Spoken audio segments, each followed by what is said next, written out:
تخيل معايا المشهد ده 31/12/2026. قاعد، ممكن تكون قاعد لوحدك او يمكن وسط ناس بتحبهم وبتبص وراك على السنة اللي فاتت. بس المرة دي مش بتقول يا ريتني عملت اكتر او بذلت مجهود زيادة، ولا يا ريتني خدت الفرصة، ولا يا ريتني حاولت، او السنة اللي جاية هتكون مختلفة عن السنة اللي فاتت. لا، انت المرة دي حاسس بالفخر. اهدافك ما كانتش مجرد كلام مكتوب في نوتة او اهداف تتمنى انك توصل لها. اهدافك اتحققت بالفعل. فلوسك بقت اكتر من اي وقت فات، جسمك بقى اخف، اصح واقوى، عقلك بقى اهدى واوضح واذكى، والناس اللي حواليك مش بترجعك لورا ولكنها بتزقك لقدام. النسخة دي منك موجودة فعلا، واهم حاجة لازم تفهمها دلوقتي هي ان المستقبل اللي انت بتفكر فيه وبتطمح ليه مش حظ.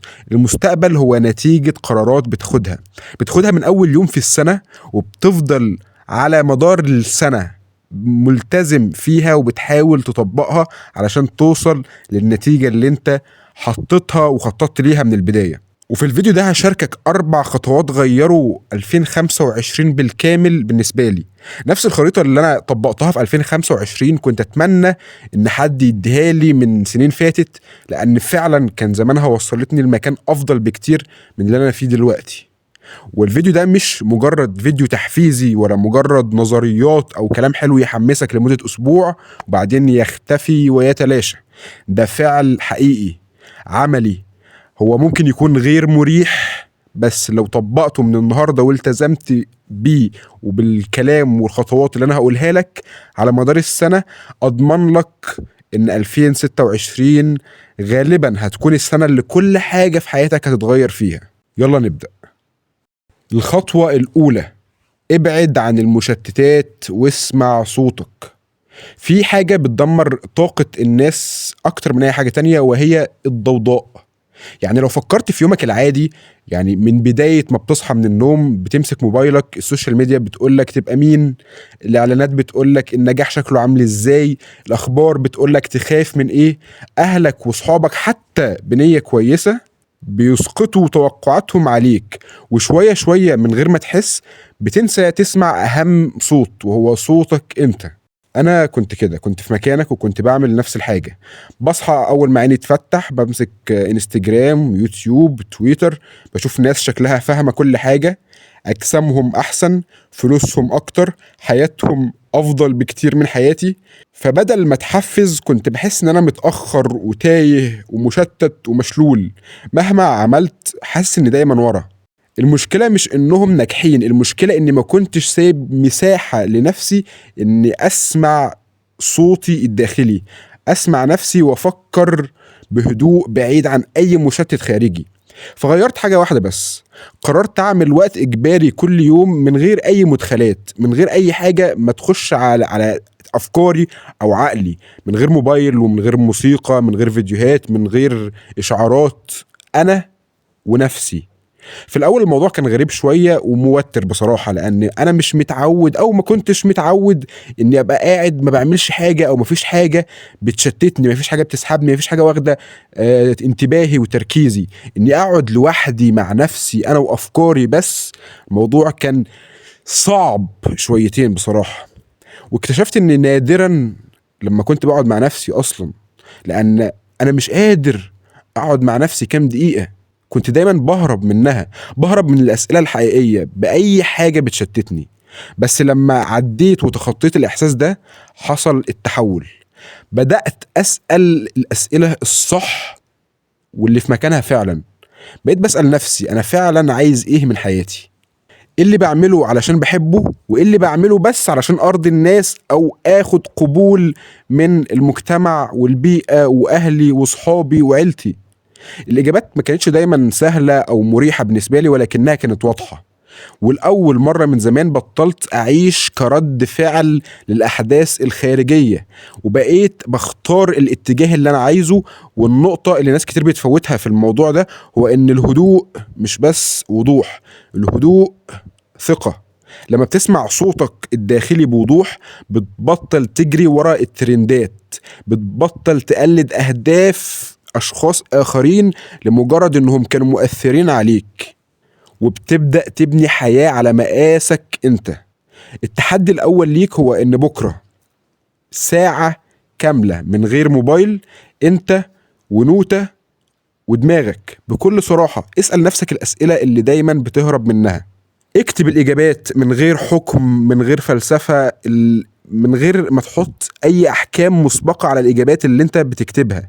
العادة دي لوحدها ممكن تفتح لك تركيز وفرص واحتمالات وآفاق وتخليك تشوف حاجات انت ما كنتش شايفها قبل كده، وبالتالي هتوصلك لأماكن ما كنتش عارف هتوصل لها ازاي. الخطوة التانية هي حدد طريقك.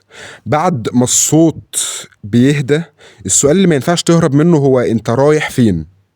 اغلب الناس بتقف عند السؤال ده مش علشان كسالى، ولكن علشان مشتتين، عايزين كل حاجة تتحسن مرة واحدة: فلوس، صحة، علاقات، شغل، ثقة، انضباط. فبيطلعوا من المعادلة صفر.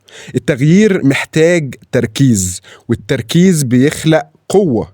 والحقيقة البسيطة اللي غيرت كل حاجة بالنسبة لي هي انك مش محتاج تصلح حياتك كلها مرة واحدة، انت محتاج تسيطر على مجال او جانب واحد فقط. سنة 2020 قررت ان انا اركز اكتر على جسمي، اركز اكتر على صحتي.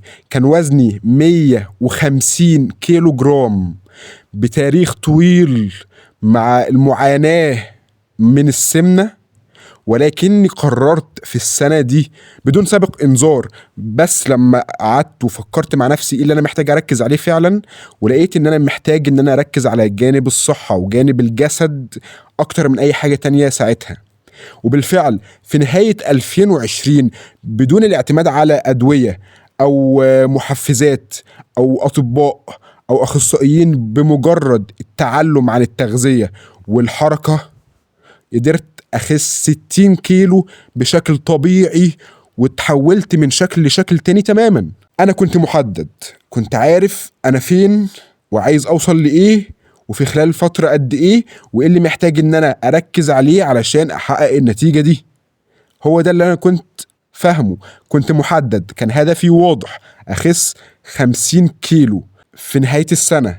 وقسمت الهدف بتاعي بإني كل شهر أخس من 3 ل5 كيلو، وده كان معدل مقبول جدا وحققته بالفعل.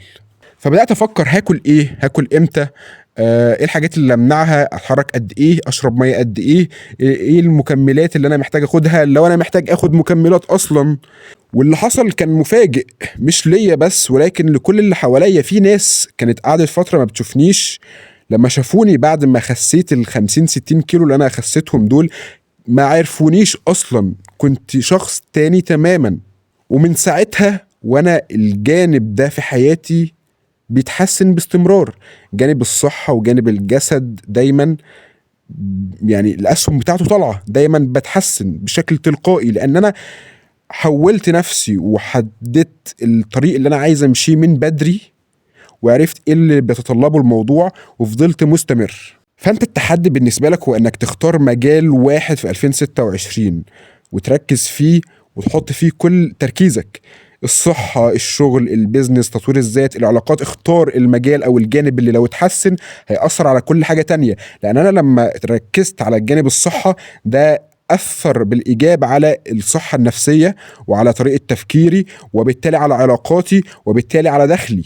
كل شيء مرتبط ببعضه. خليك محدد، ما تقولش بس عايز أخس، قول عايز أخس 10 كيلو واجري 5 كيلو. ما تقولش عايز ازود دخلي، قول عايز ازود دخلي 3 اضعاف. اكتب، تخيل، وحس كده بالاحساس بتاعك يوم 31/12/2026 وانت محقق الاهداف بتاعتك بالفعل. هو ده البوصلة بتاعتك.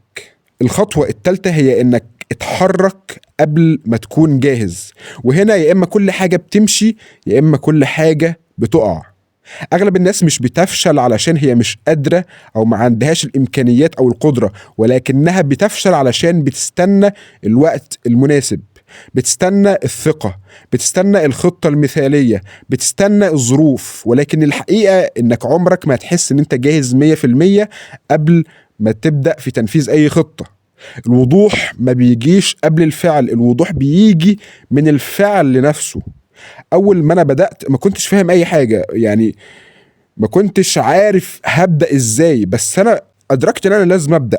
واحده واحده بالتعلم وبالممارسه وبالتجربه ومع الوقت بقيت فاهم في التغذيه، بقيت فاهم في النوم، بقيت فاهم في الحركه، بقيت فاهم في التمرين، بقيت فاهم في الكارديو ورفع الاثقال، بقيت فاهم في حاجات كتير. فالهدف بالنسبه لك هو انك تبدا حالا اي حاجه كنت مأجلها او بتسوفها بقالك كتير. تبدأ حالا اي خطة هتوصلك لهدف انت بتطمح ليه، وافتكر ان كل خطوة بتمشيها في الطريق بتاعك بتعلمك حاجة جديدة بتضيف لك وبتخلي الخطوة اللي بعدها اسهل بكتير. فدايما اول كام خطوة بيبقوا اصعب لان دي حاجة بتبقى جديدة عليك، ولكن مع الحركة ومع التقدم الموضوع بيكون اسهل ونتائجه اكبر. اعمل حاجة صغيرة النهاردة، مش بكرة، لا اعمل حاجة صغيرة النهاردة، استمر عليها لأطول فترة ممكنة، وابدأ زود عليها حاجة بسيطة واحدة واحدة. لو هدفك بيزنس كلم شخص واحد، حاول تبيع له او اعرض عليه فكرتك. لو هدفك تتعلم مهارة ف15 دقيقة تركيز مع ممارسة للمهارة دي هتخليك توصل لمستوى احترافي فيها. الحركة الصغيرة أقوى من خطة كاملة على الورق. الخطوة الرابعة هي تتكون من كلمة واحدة فقط ومش هتكلم فيها كتير، وهي الاستمرارية. مفيش حاجة هتظبط معاك من الأول، ومفيش حاجة هتكون مثالية معاك من الأول، ولكنك كلما استمريت في فعل الشيء لأطول فترة ممكنة، حتى لو ما كنتش بتعمل الشيء ده بأفضل جودة وبأحسن طريقة، ولكنك هتتطور وهتتحسن باستمرار. كل ما تفضل مستمر كل ما هتتطور، وكل ما اتطورت كل ما النتائج كانت أحسن. فاستمر على أي حاجة أنت بتعملها لأطول فترة ممكنة وأنت هتلاقي نتائج.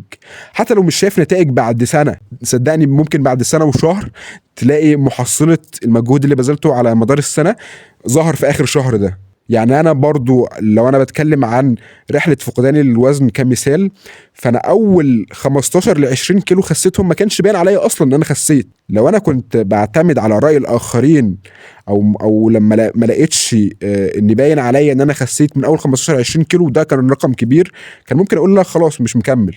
بس استمراريتي خلت ال 15 كيلو دول مع 15 كيلو تانيين زيهم يعملوا فرق كبير هيكون ملاحظ ليك ولغيرك. فدايما استمر حتى بأبسط الأشياء، وافتكر إن ما لا يدرك كله لا يترك جله أو كله. يعني الحاجة اللي أنت ما تقدرش تعملها كلها ما تسيبهاش كلها، اعمل منها أقل شيء، وصدقني تراكم الحاجات الصغيرة دي بتعمل فرق كبير على المدى البعيد. عايزك تفتكر كمان إن البيئة اللي حواليك بتفرق. لو عايز دايما تفضل مركز ومتحفز وبتسعى للنمو، خليك وسط ناس بتسعى كمان للنمو.